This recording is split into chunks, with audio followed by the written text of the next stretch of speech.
Bien, estamos en hora, chicos. No me gusta atrasarme tampoco tanto. Lamentablemente hay pocos hoy. Espero que la guía no los haya ahuyentado. Eh, He recibido muchos correos ayer a última hora. Parece que todas a última hora me estaban mandando las guías.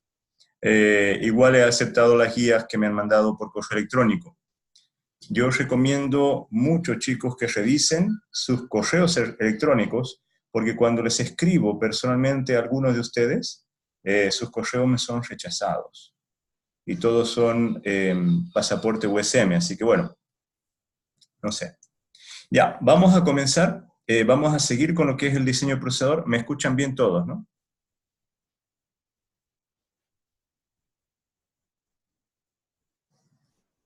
Eh, Eso es sí, porque no, nadie me respondió.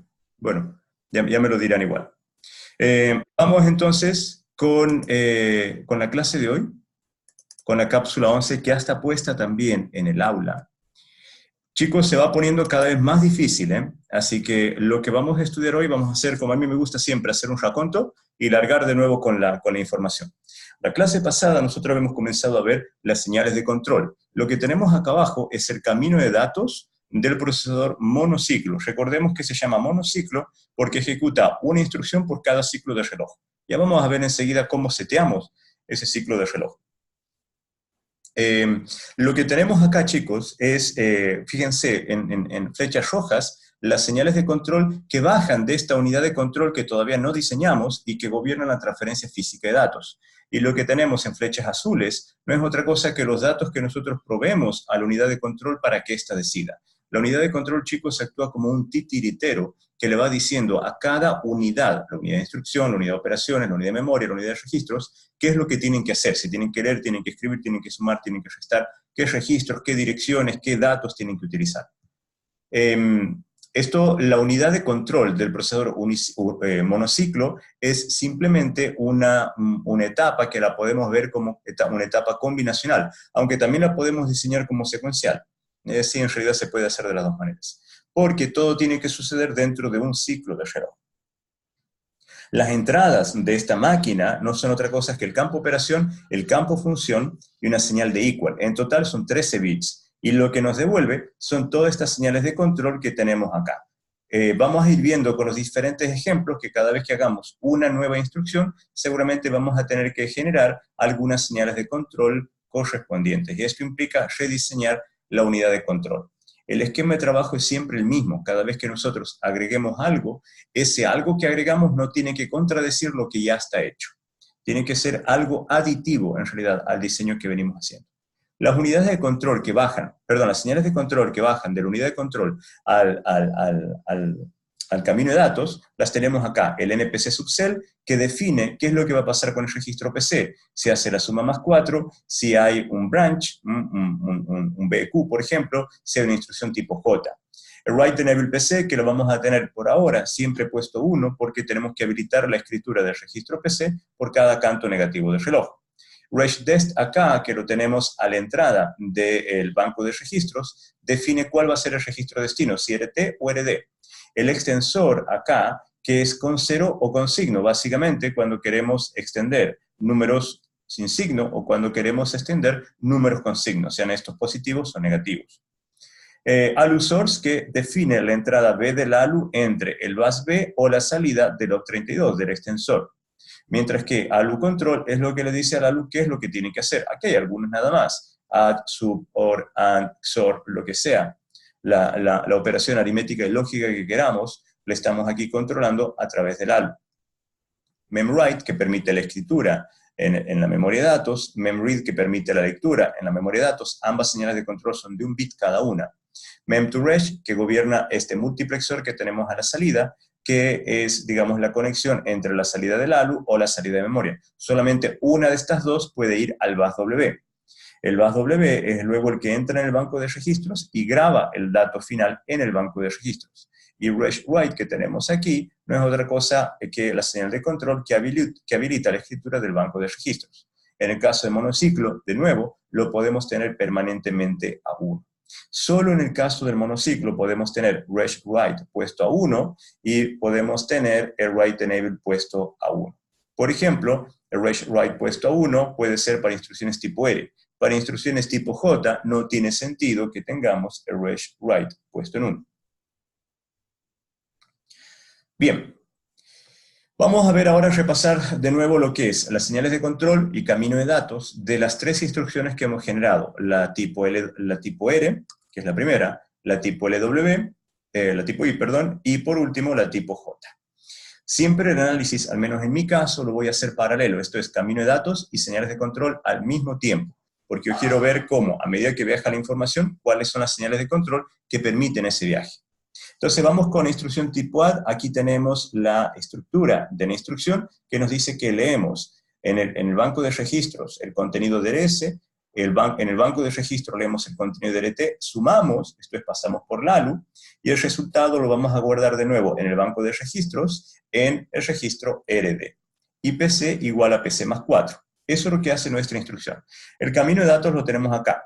Siempre la primera, recuerden que terminamos la instrucción con un punto, y todas las transferencias físicas de datos las vamos a tener separadas por comas. Y esto es, en una instrucción en el procesador monociclo, toda la transferencia física de datos podemos asumir, en principio, que sucede de manera concurrente.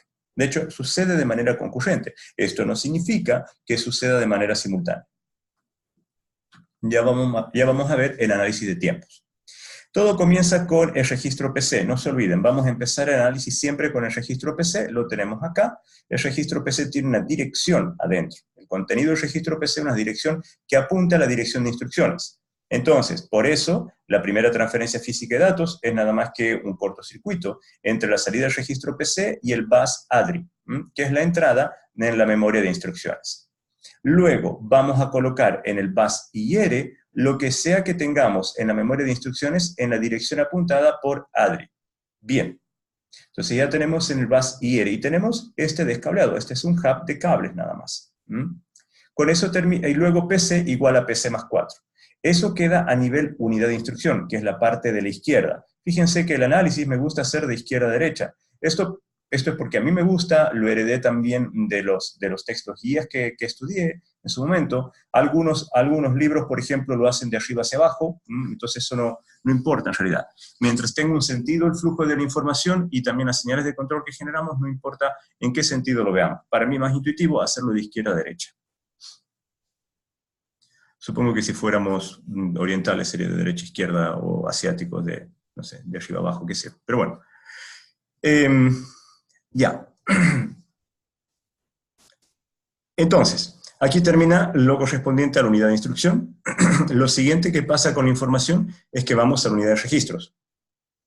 Pero para que esta transferencia física de datos pueda suceder, fíjense, ¿qué es lo que pasa a nivel unidad de registros? NPC subcell tiene que ser igual a más 4 para poder permitir esta suma. Write enable PC tiene que estar puesto en 1 para permitir la escritura del registro PC. Todo corresponde a esto que tenemos acá en magenta. PC es afectado por PC más 4 y es reescrito. Para que esta simple transferencia física tenga lugar, necesitamos dos señales de control. NPC subcell tiene que estar puesto en más 4 y write enable PC tiene que estar puesto en 1. Y básicamente esas son las dos únicas señales de control que tenemos en unidad de registros, en unidad de instrucción, perdón, porque el resto de la transferencia física de datos que tenemos acá lo podemos hacer sin intervención de ninguna señal de control. Vamos ahora a la unidad de registros. Esta es una instrucción tipo R la que estamos analizando. En la unidad de registros, fíjense, en la transferencia física de datos, tenemos que el RS no es otra cosa que igual a RA. RA es el puerto de entrada del banco de registros. RB va a ser igual a RT, donde RB es el puerto de entrada de la unidad de registros.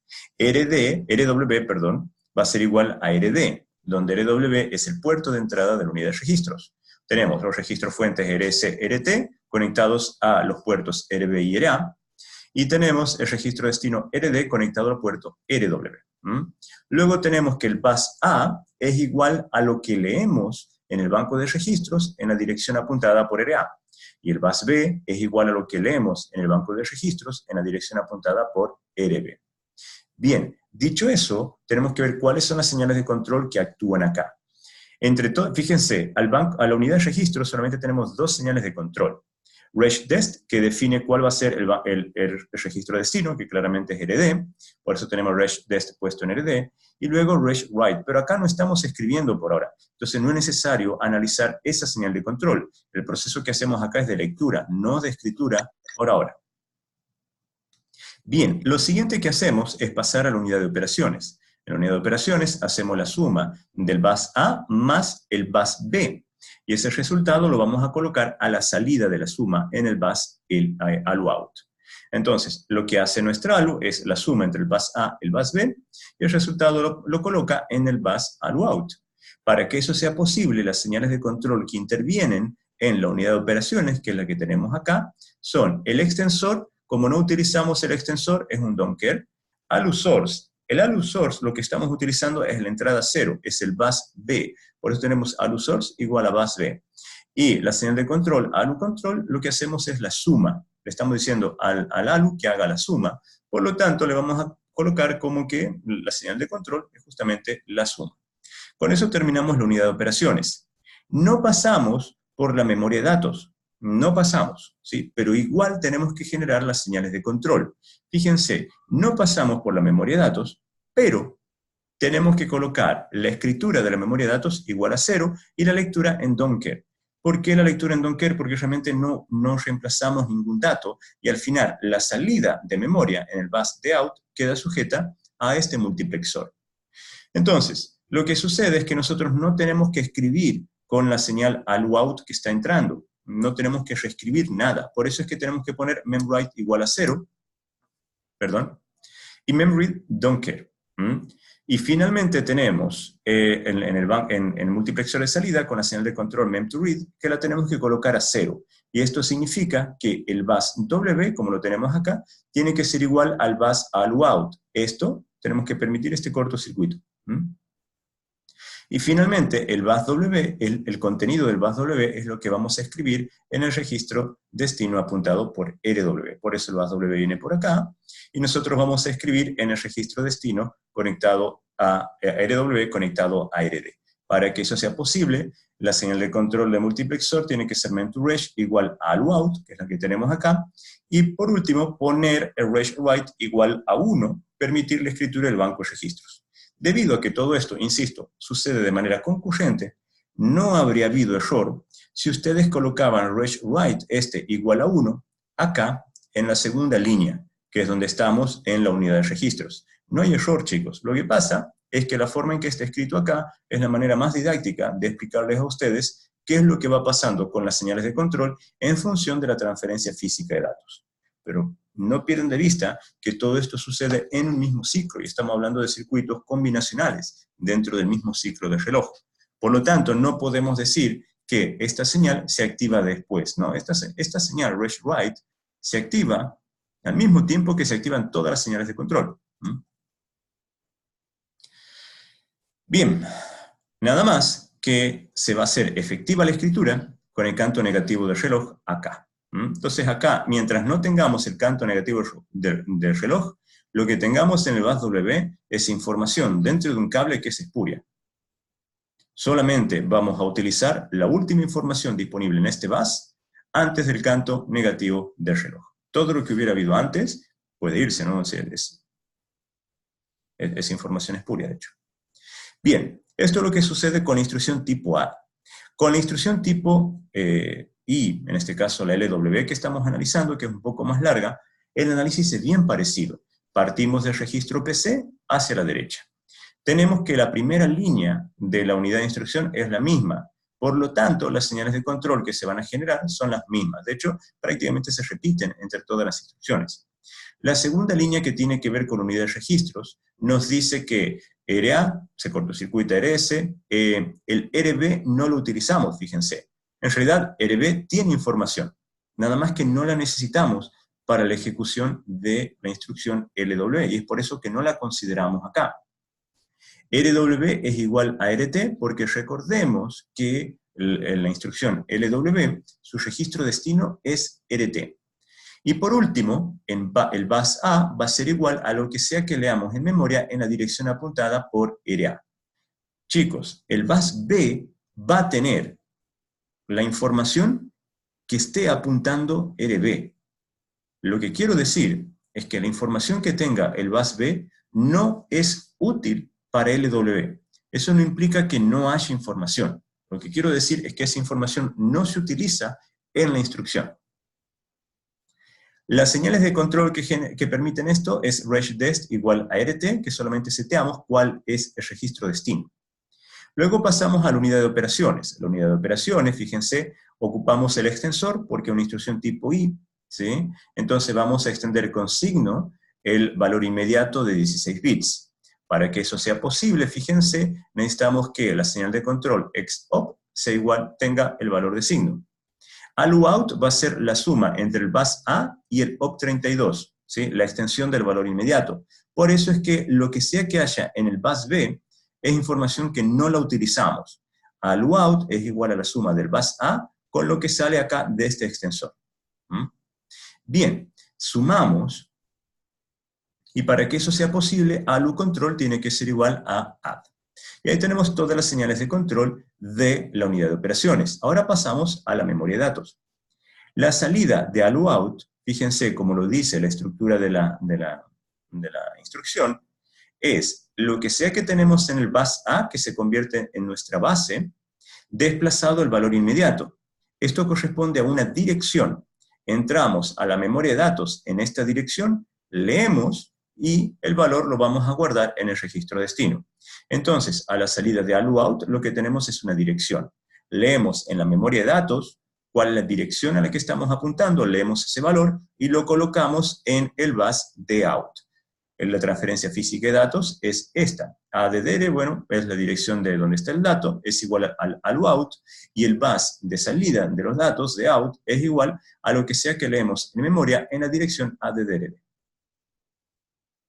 Para que esto sea posible, las señales de control son memread igual a 1, memwrite igual a 0. Tenemos que impedir la escritura de memoria.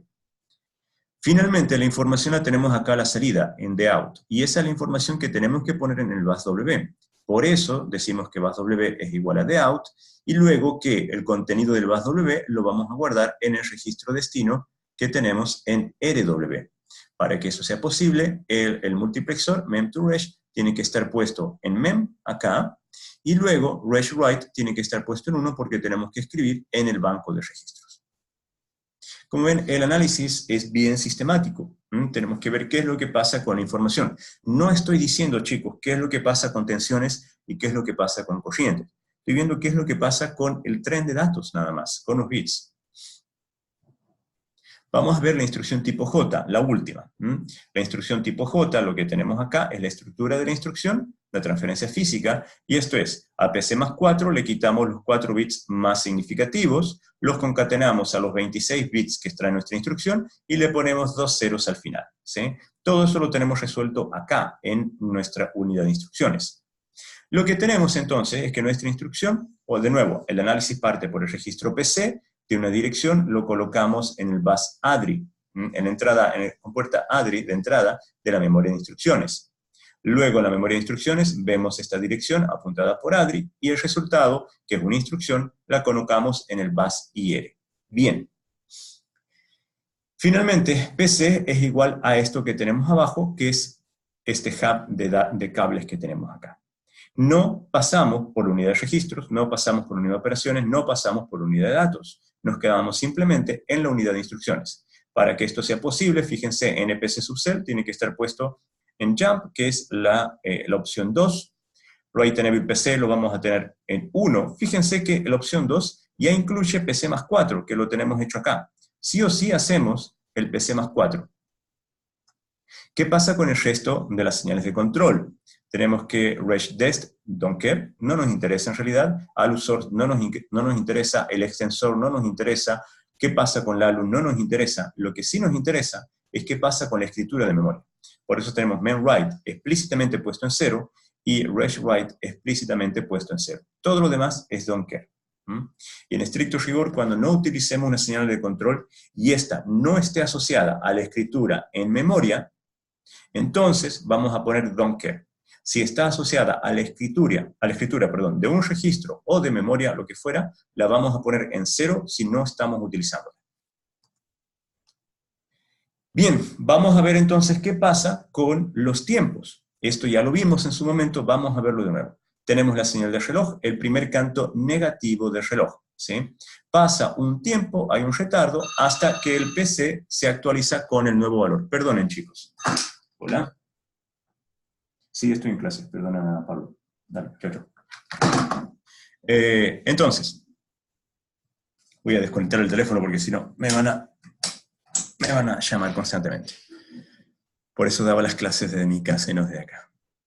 Dar clases por videoconferencia implica que ustedes ven mi cotidianidad también, y eso, cotidianidad del trabajo, pero bueno. Entonces tenemos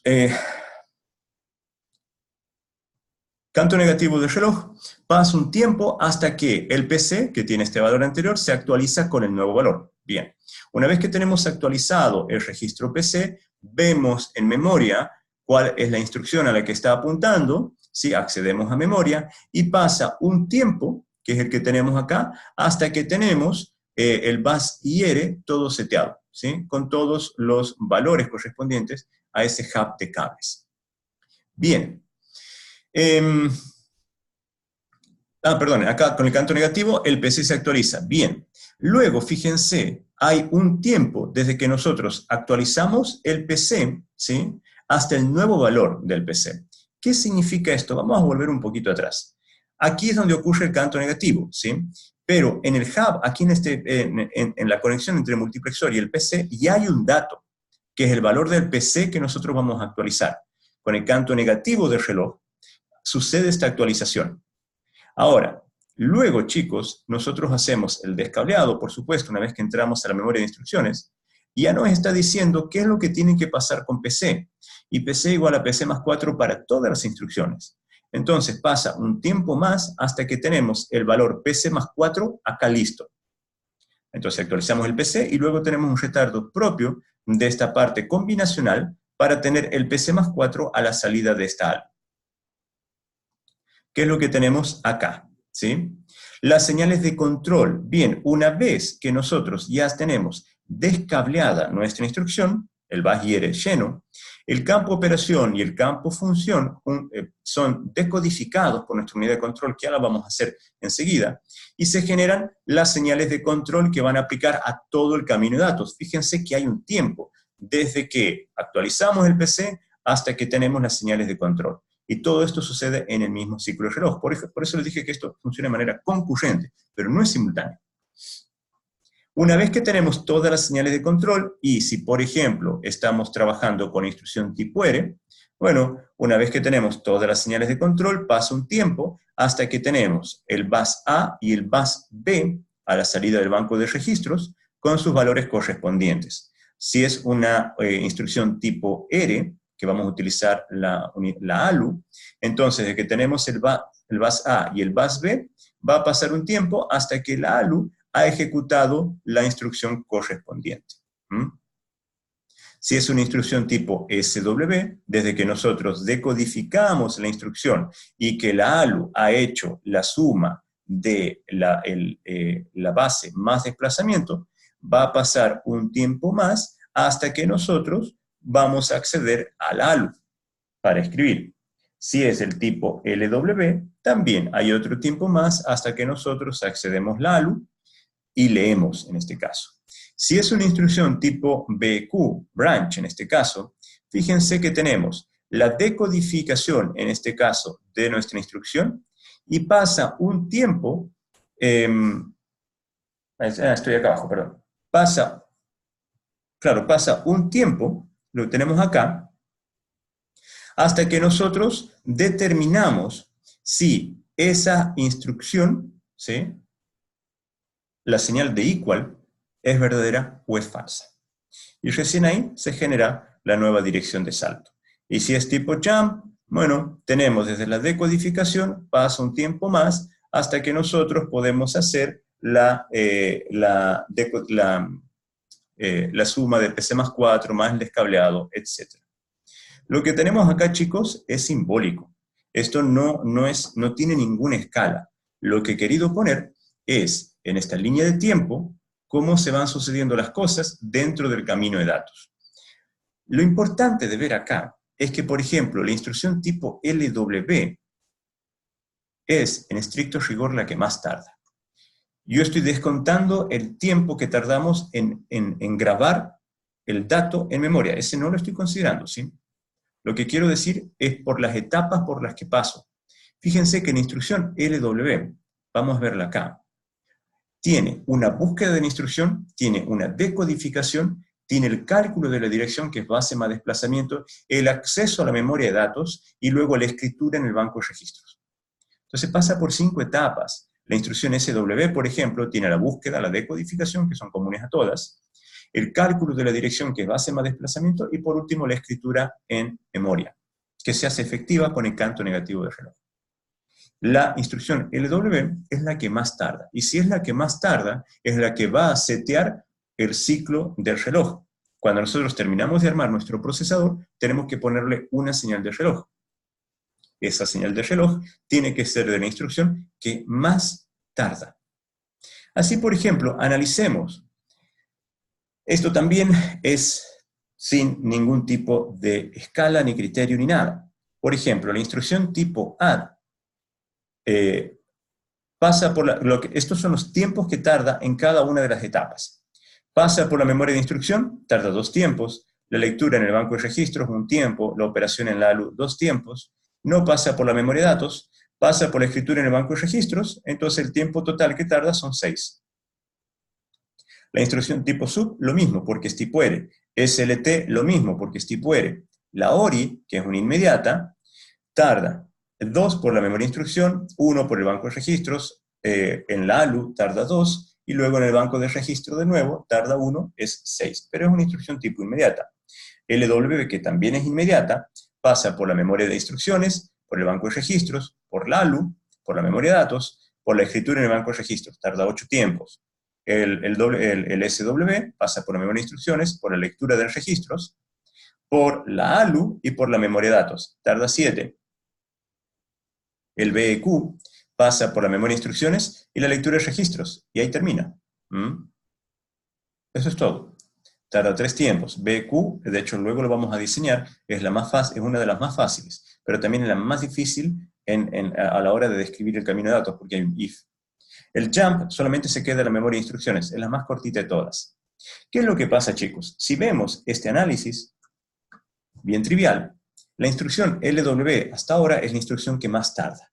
Por lo tanto, si yo tengo que generar una señal de reloj, esa señal de reloj va a ser, a lo menos, tan larga en el periodo como la instrucción que más tarda. Y esto es, va a tener por lo menos 8 tiempos. Va a durar 8 nanosegundos, supongamos. Por lo menos el periodo de reloj.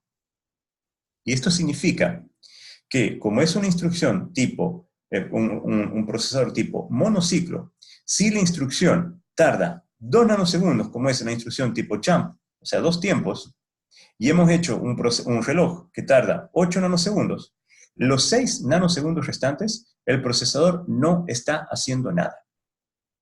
Solamente está esperando por la próxima instrucción, o por el próximo canto negativo. Entonces, tenemos muchas latencias. A pesar de que cada una de estas instrucciones tarda diferente, al menos en el camino de datos, debido a que tienen un solo reloj, todas las instrucciones tardan exactamente lo mismo. Y es decir, tardan lo que tarda la instrucción más larga. No importa si jump tarda 2 tiempos, BQ tarda 3 tiempos, o que cualquier instrucción tipo R tarda 6 tiempos. Debido a que la instrucción más larga tarda 8, todas las instrucciones van a tardar 8.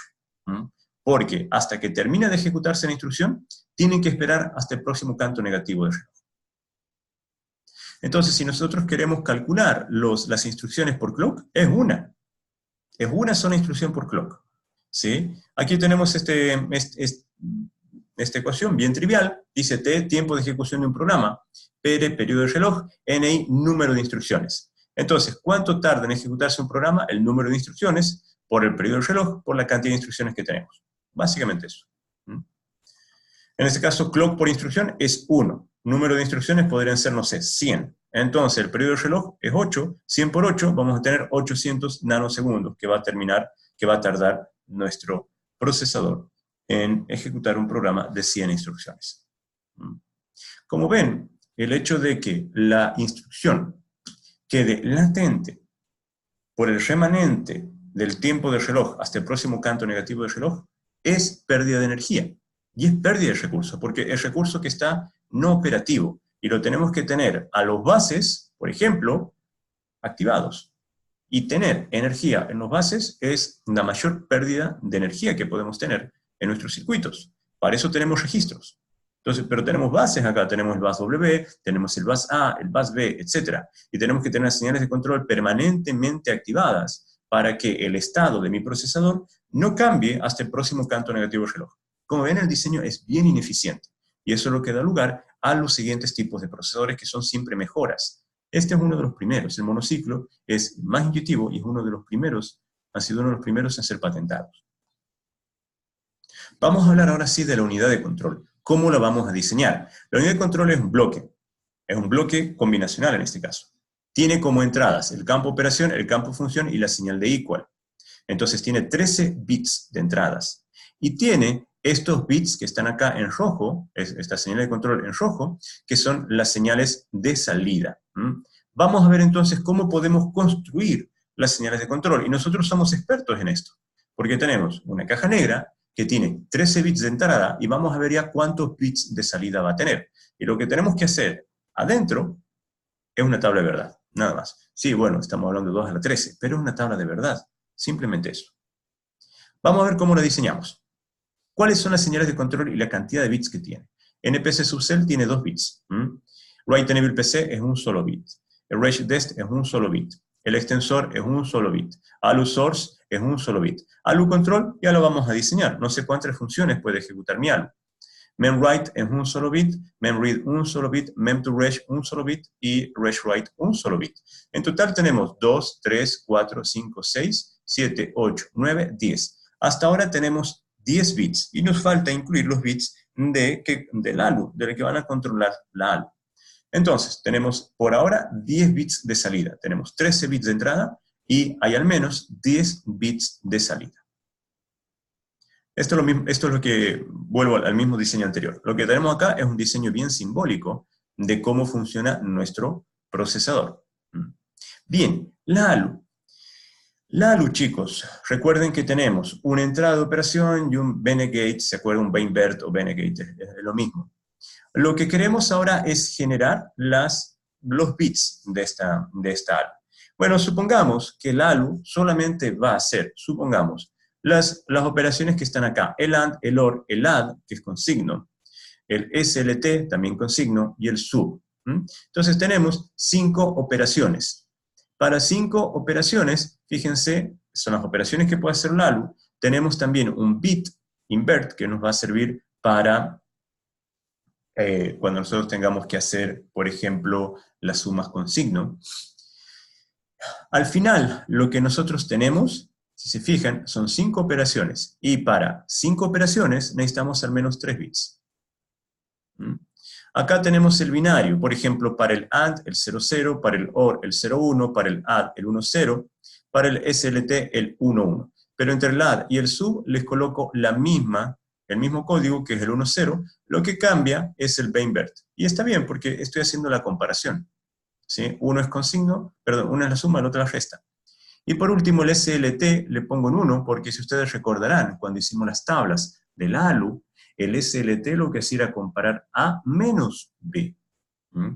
Y si esto era mayor a 0, entonces valía tanto, si era igual a 0 o menor, valía otra cosa. Entonces, el SLT, recuerden la tabla del ALU, en realidad lo que hacía era una resta entre los valores. Y al final tenemos el Benegate, que es un don't care, 00 representa el AND. El don't care 01 representa el OR, el 0, 10 representa ADD, 1, 11 representa el SLT, y el 1, 10 representa SUB. Entonces tenemos ya los 3 bits. Por lo tanto, si volvemos a esta cuestión, ya tenemos 10 bits más 3 bits de ALU control, tenemos entonces una caja negra que tiene 13 bits de entrada y 13 bits de salida. Y es combinacional. Entonces, El campo operación, recuerden, dependiendo si la instrucción era de tipo R, vamos a tener campo operación igual a 0, el campo función va a cambiar, y luego si era tipo I, tenemos esta codificación, si es tipo J, esta otra. Yo les recomiendo ver el apuntecito, el torpedo que les pasé de MIPS, donde está toda esta codificación. Lo que es importante de ver acá, chicos, es que el campo operación y el campo función nos permite decodificar la instrucción. Ahora tenemos 6 bits en el campo operación y tenemos 6 bits en el campo función. En total, si nos fijamos solamente en el campo operación, que es común a todas las instrucciones, tenemos 2 a la 6 posibilidades de instrucciones, de tipos de instrucciones. 2 a la 6 es 64. Son pocas. En la estructura tipo RISC tenemos más. Pero si a eso le sumamos, Felipe, ¿si puedes sacar el video, por favor? Gracias. Si a eso le sumamos el campo función, que son otros 6 bits, en total tenemos 2 a la 12 bits. 2 a las 12 posibilidades. Y esto es 1024, 2048, 4096 posibles instrucciones que podemos representar. Claro que en instrucción tipo I y tipo J no tienen el campo función, así que ahí tenemos que descontar otras tantas posibilidades. Entonces, con estos 12 bits tenemos suficiente para representar nuestra arquitectura RISC MIPS.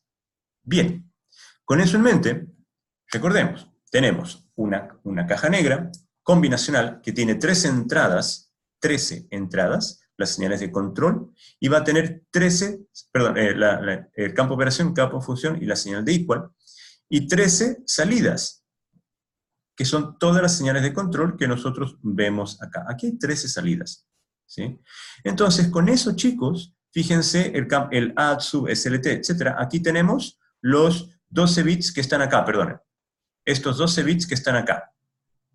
Entonces, cuando decimos add, nos referimos a esta codificación que está acá de 12 bits. Cuando decimos sub, es esta codificación que está acá de 12 bits. Y aquí tenemos add, son sus 12 bits, la señal de equal no nos interesa. Solamente nos va a interesar en BEQ. Aquí tenemos BEQ 2 veces, porque la señal de equal para BEQ puede ser 1, verdadera, o puede ser 0, falsa. Pueden darse las dos posibilidades, por eso BEQ, si bien es simple, es difícil de implementar, y ahora la vamos a hacer con paciencia. En el caso de circuitos combinacionales, no hay mucho para hacer en realidad, porque tenemos las dos posibilidades, o vale 1 o vale 0, e implementamos para las dos. Lo difícil va a ser cuando veamos en los siguientes procesadores.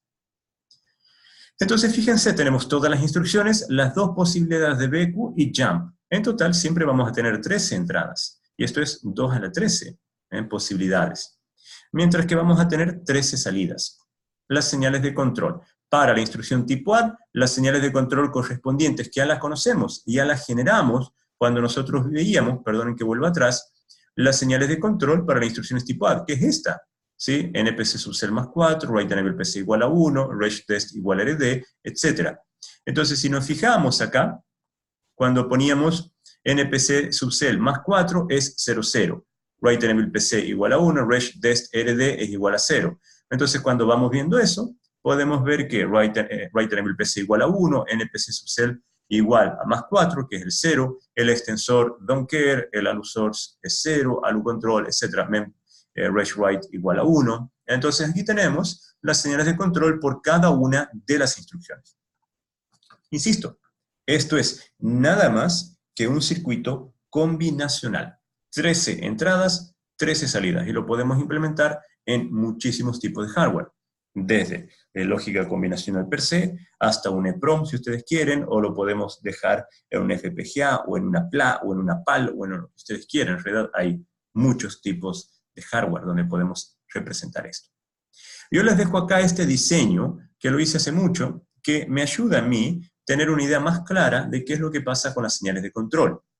Siempre empezamos con, aquí está por numeración, ¿sí? Es equivalente a lo que tenemos acá, en grafos, con lo que tenemos acá. En la búsqueda de la instrucción, write enable PC igual a 1, PC igual a PC más 4. En la decodificación, mandamos a la unidad de control el campo operación y el campo función. ¿Mm? Luego, si es instrucción LW o SW, entonces regDest la vamos a poner igual a 1. Si es del tipo SW, aquí tenemos las señales de control que se generan. Si es tipo LW, estas señales de control que se generan acá. Si es una instrucción tipo R, se generan estas señales de control que están acá y esta otra para escribir en el banco de registros.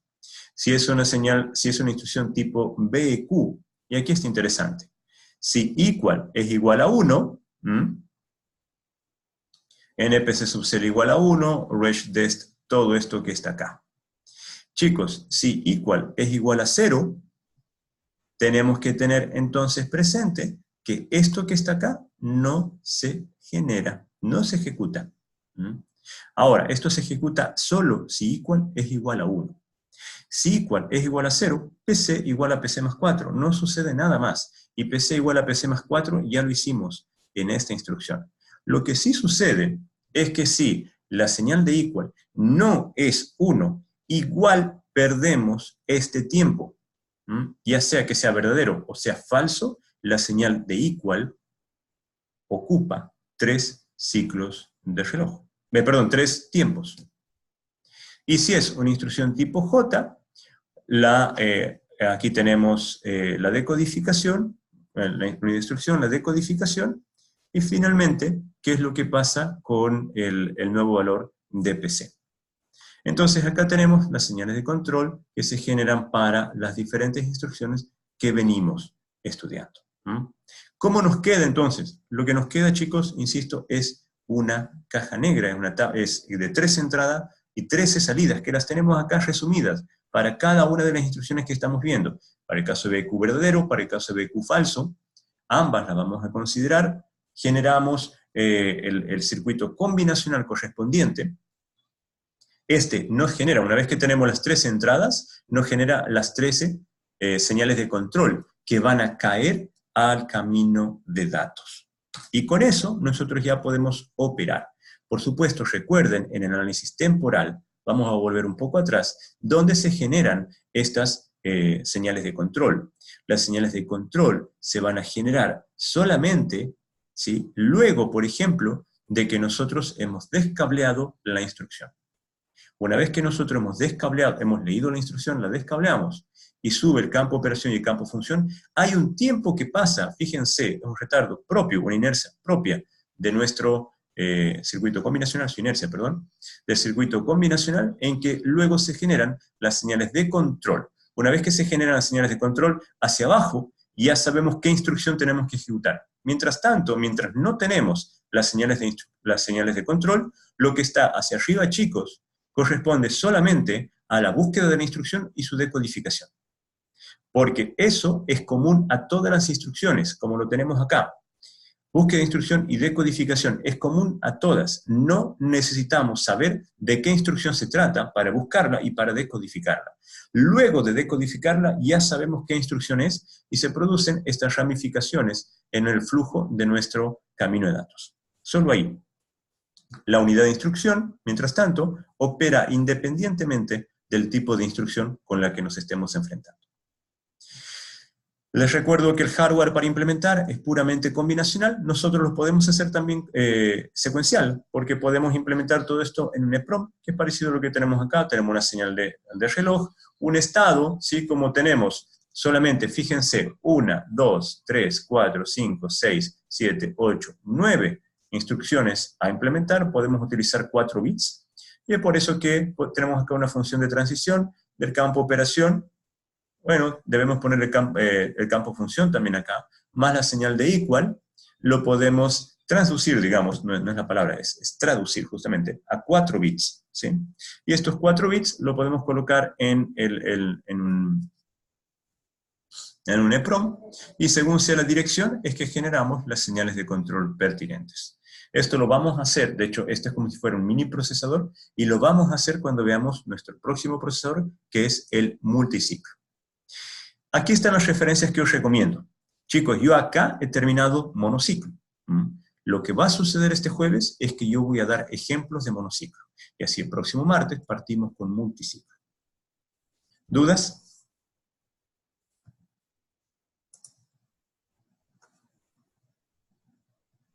Ha sido mucho. Es bien simple la cuestión, ya les voy a explicar. Tal vez sean el jueves y el martes, en realidad, que veamos ejercicios. O tal vez un poco más, no sé. Lo que tenemos que tener presente cuando vemos monociclo es que tenemos que, ante cada nueva instrucción, suceden tres cosas. Ver cuál es el hardware que va a permitir esa nueva instrucción, luego hacer el análisis del camino de datos, y por último, hacer el análisis de las señales de control. Estas señales de control implican a su vez que vamos a tener que modificar la unidad de control, pero eso es parte del hardware. Entonces son tres pasos siempre: la modificación del hardware, el análisis del camino de datos y el análisis de las señales de control.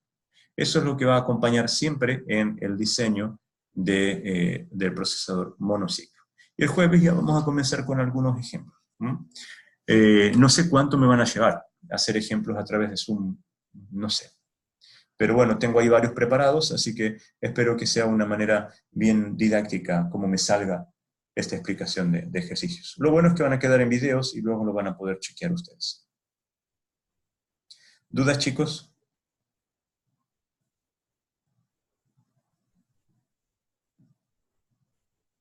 Parece que todos se me durmieron, ¿eh? Bueno, entonces al no haber dudas, paro la clase, subo el video y seguimos el jueves. Las guías ya las tengo, a todos los que me la entregaron, por supuesto. Chicos, no me va a llevar 2 semanas corregir, me va a llevar más. Ya les voy a avisar yo cuando haga un vistazo general de las guías, cuánto tiempo me va a llevar corregirlas hasta tener la nota. Eso, que tengan una linda tarde y nos estamos viendo el jueves. Chao, chicos. Chao, profe. Chao, chao. Chao, profe. Chaucito, nos vemos. Chao, Chao, profe. chao. Chao, Chao, chao. profe. Gracias. Adiós, Esteban. Gracias. Chao, chao.